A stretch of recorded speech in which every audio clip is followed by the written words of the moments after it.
Kush I fitoi zgjedhjet me 11 maj? Lajmet thonë që I fitoi Edi Rama, po një përgjigje e tillë nuk është e plotë, sepse zgjedhjet I ka fituar Sali Berisha. 50 mandate për një 81 vjeçar nuk janë pak, aq më tepër I larguar formalisht nga politika të 13 vite.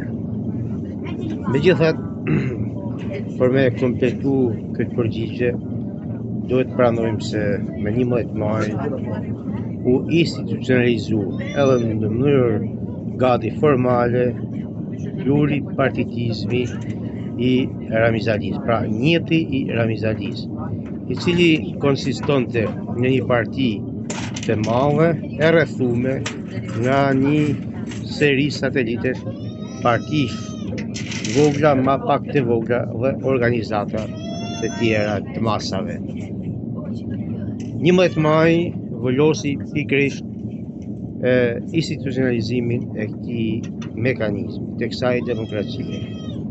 Në përvojat europiane, një demokraci e tillë pazar quhet konsociativizëm. Domethënë zëvendësohet demokracia kompetitive para me demokracinë e kompromisit, ose më mirë në realitetin shqiptar me demokracinë e pazarit, ku dahet torta e pushtetit mbas të forcës dhe takatit elektoral të çdo partie. Tu koptu edhe filiza të ri, të cilat e bëjnë në perceptimin publik edhe më të besueshëm mekanizmin e sistemit. Tu pa hartën e cila në farë mënyrë I ofrohet publikut edhe në mënyrë instrumentale, pra tu kriju një kundërvënie mes veriut të jugut, që në realitet nuk ekziston, por dëshmon se kush ka met I humën dhe I papërfaqësuar në këtë tornat elektorale. Edhe nuk është e vështirë me kuptu se kush ka met I papërfaqësuar. Është thjesht komuniteti katolik. Një pjesë, një ndër elementet ma përbas të realitetit shqiptar qysh me shpalljen e pavarësisë. Pra, elementi tharmi I identitetit shqiptar, me cilën rilindësit e zgjodhen si opsion valorial, rreth cilës me ngjiz identitetin e rënum gjatë periudhës osmane, mas 100 viteve një farë mënyrë të bëhet I papranueshëm nga kasta politike që sëmon Shqipërinë. Edhe kjo, me kontributin e çmuar të shumë katolikëve, vërtet të trellën, të cilët me qef bëhen paterisa të këtij sistemi pervers.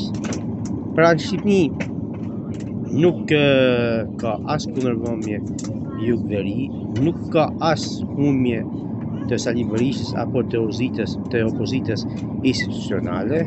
Në Shqipëri ka dëbim të elementit autokton, pra të tharmit të identitetit shqiptar.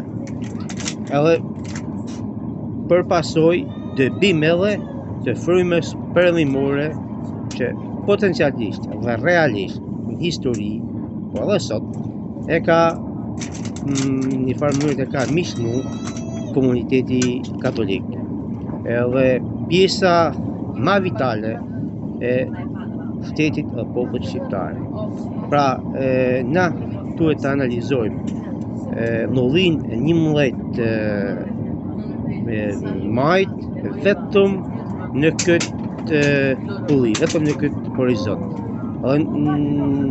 Për me gjetë Dermanin, na duhet të lëshojmë si sfidë përmendet e ndrituna për parin politike, për njerëzit vullnet mirë, ndryshimin e krejt arkitekturës territoriale të vendit tonë, sepse pa një ndryshim të arkitekturës të shpërndarjes territoriale në sensin e kantonizimit të vendit tonë, pra jo të bazuar vetëm në numra, por në ponderimin e numra, ponderimin e peshës specifike, edhe të forcës të rëndësishme të komuniteteve që përfaqësojnë Shqipërinë, na nuk mund të dalim jashtë ti batalë saj impasit elektorale.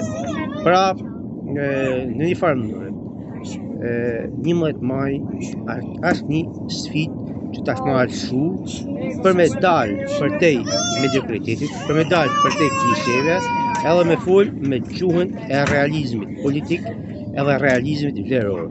Shqipënia ka nevojë për identitetin katolik, ka nevojë për komunitetin katolik, se pa identitetin katolik, pa katolik nuk mund shkojnë në Evropë.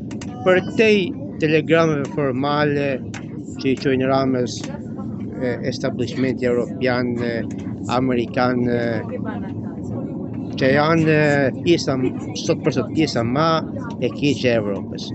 Qofshin progresistët, qofshin që quhen të konservatorët, sepse janë të dyja palët pjesë atij sistemi të shtat europian relativist që është farktu mas revolucionit iluminist apo revolucionit jakobin francez. Pra, na nuk mund t'jena as progresist, as konservator, por duhet t'jena anti-revolucionar, pra t'jena katolik autentik.